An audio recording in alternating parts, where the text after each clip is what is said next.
Okay, so it's time for a little spring cleaning here. We're going to try to consolidate some of these carts and replace some of these carts. Part of the thing with this, I'm going to take this planer cart here to start with that had the old Craftsman on there. We're going to turn it to this, what it is today, to future state, which is kind of starting to fall apart now, but we're going to try to utilize some of the same wood, and we're going to turn it to this. It's going to be just a more sturdy, bigger cart where we're going to put the Rikon shop vac underneath there and kind of take it off the floor and stop burning all of our scrap wood. So here we go. We're going to start now.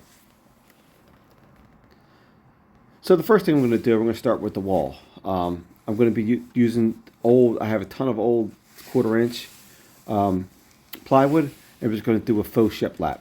And I'm not insulating it right now because we're going to be pulling the T11 off the outside this summer, replacing that. So I'm probably going to do it then. And I may even replace these interior walls now. But right now I just want to, instead of burning this plywood, I just want to use it and utilize it for shiplap wall, fake shiplap wall, as much as possible. It's going to be kind of a hodgepodge, as you can see, and I'm going to try to fill in as many of these gaps as I can, just to make it look a little cleaner, and, make it easier to get the dust out and the wood. So we're also going to clean this corner. Is going to be a big problem for me right now. We're going to try to clean this corner out here, and we're going to put some shiplap up there. I'm going to call it, even though it's fake, but this is a good alternative and cheap alternative, and also, like I said, I'm going to be utilizing wood I have laying around. It's in the way.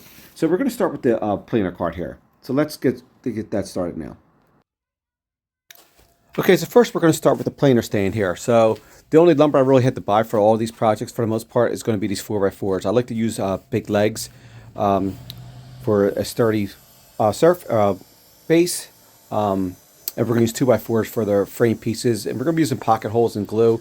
But also we're going to throw some butt joints in too with some long 4-inch screws, countersink. So the idea of this stand is going to be to combine two tools. It's going to combine the Rikon dust extractor. It's a little dust extractor. It's kind of like a big shop vac with the wall thickness planer DW735 on top. And it's going to also be on caster, so I can move it around. With a small shop, you have to be able to move your tools around. So we're going to just set this up. It's going to be everything I'm going to be using for the most part, besides these legs, for all these projects, are going to be pretty much recycled lumber from other projects. So we're just going to be kind of moving stuff around. So it's not going to be beautiful. I may have to go and paint stain these at the end to cover up some of these imperfections, especially on the 2x4s and some of the plywood we're going to be using. So we're just going to put this together, make it nice and strong as possible, and we'll test it and make sure it's good to go. That will be the first step here.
Okay, so next we're going to be building a little clamp rack. We're just going to be using some leftover plywood, which is kind of the theme of this project. And it doesn't have to be too strong and sturdy. It's just going to be for my smaller clamps, my Traxall clamps, some of my F-style squeeze clamps, Craig pocket hole clamps, etc. So I have little clamps laying all over the shop.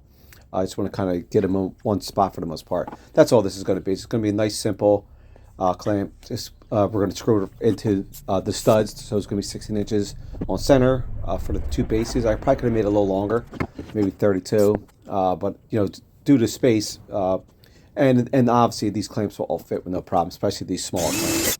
So that's what we're going to do. We're just going to be using some brad nails, CA glue, activator, and some countersinks with some screws, some trim head screws.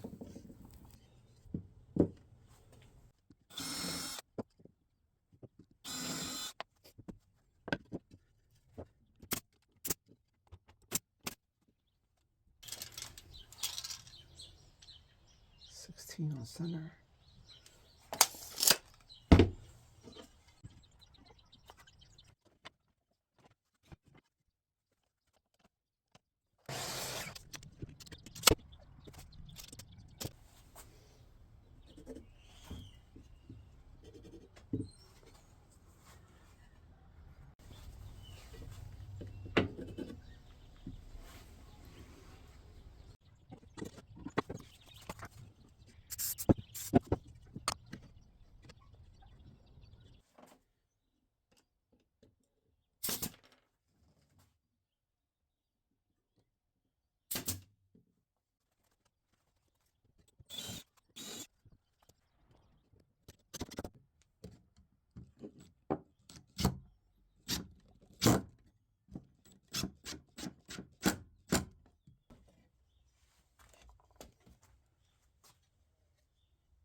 Okay, so next phase we're going to be tearing down my miter station. Not all of it, just one half of it.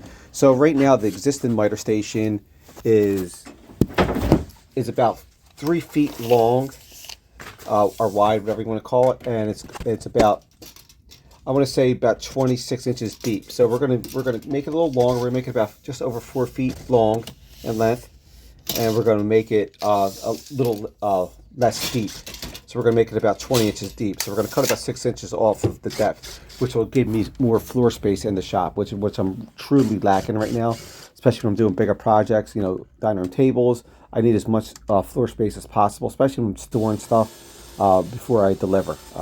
Right now I'm pulling furniture in and out of my house, etc. in my basement. I'm utilizing anything I can, plus the outside driveway. When the weather's nice, I work outside a lot, which you see here. Which is, I like to do that no matter what. I don't care how much space I have in the shop. It's kind of nice out. I like to be outside. Just easy to clean up. It's just, if the sun's out, I like to be outside in that atmosphere. But either way, so we're just going to, we're going to rip this all up. We're going to be using plywood from the other, the old cabinet and some other scrap we have laying around.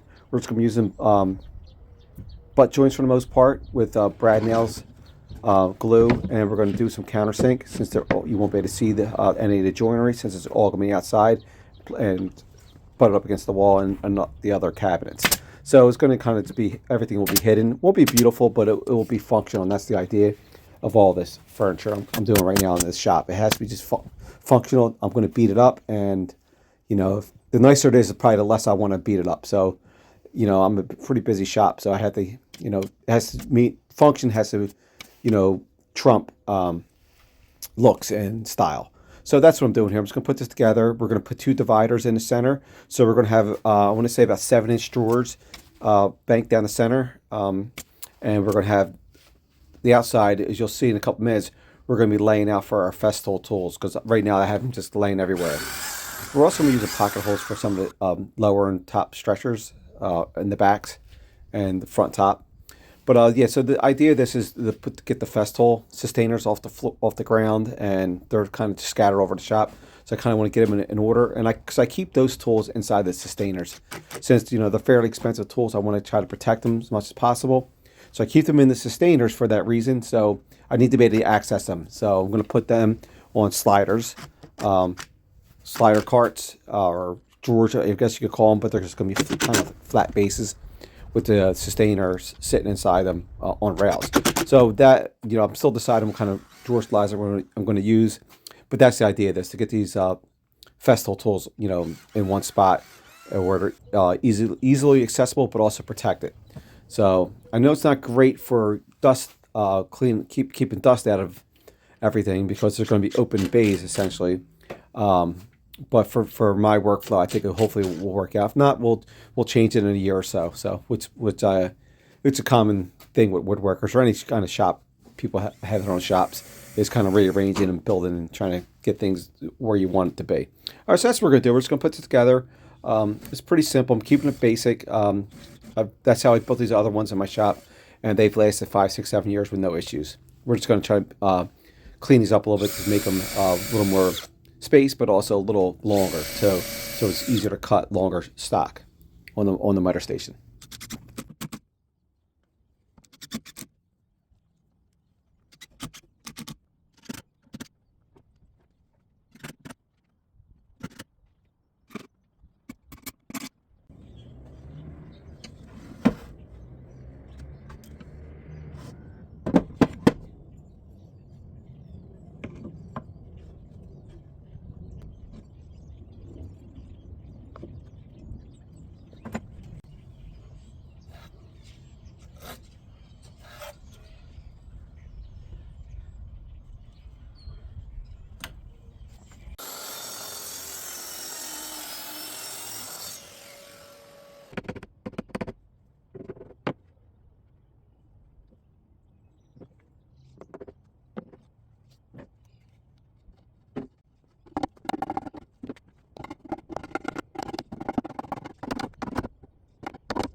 Okay, so this wall, I didn't video this. Probably should have.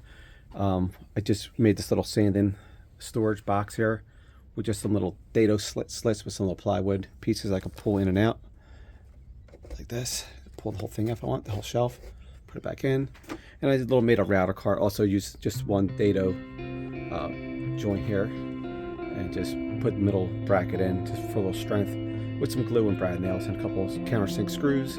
Just to hold a couple of my smaller trim routers and some of the bits. I just drilled a bunch of holes with the drill bit here and just drilled a bunch of holes, 1/2 inch and 1/4 inch holes for some of my my router bits, the router bits from boxes here, and also in some of the routers. This is just something, also some of the tools for the router and the router table. Not everything, but just some of the stuff, just to get it out of some of the drawers that I was using over here that I'm ripping apart. So I'm just trying to get some stuff off the floor, out of drawers, in the air. I'm trying to utilize the space up here. I put a little fake shiplap wall here too, with some 1/4 inch plywood that I had left over. Just 16 on stud and some long strips like 32 inch, 38 inches, just to go across.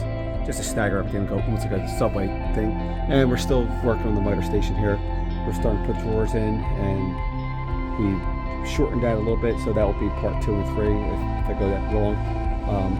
And also, if you want to see how I built some of this stuff, I mean, there's a ton of videos out here with this, and they're just all put on with French cleats here. I'm not sure if you can see that from behind. French cleats. So I'm just going to use French cleats for this. I'm not a big fan of French cleats, but something we're going to use. So that's it. This is done. This part, we still got to do the floor. We still have a lot to do, but I still have to clean everything out. Got to do something with this shelf. I'm going to get as much done as I can now, and I'll video as much as I can. All right, thanks for watching.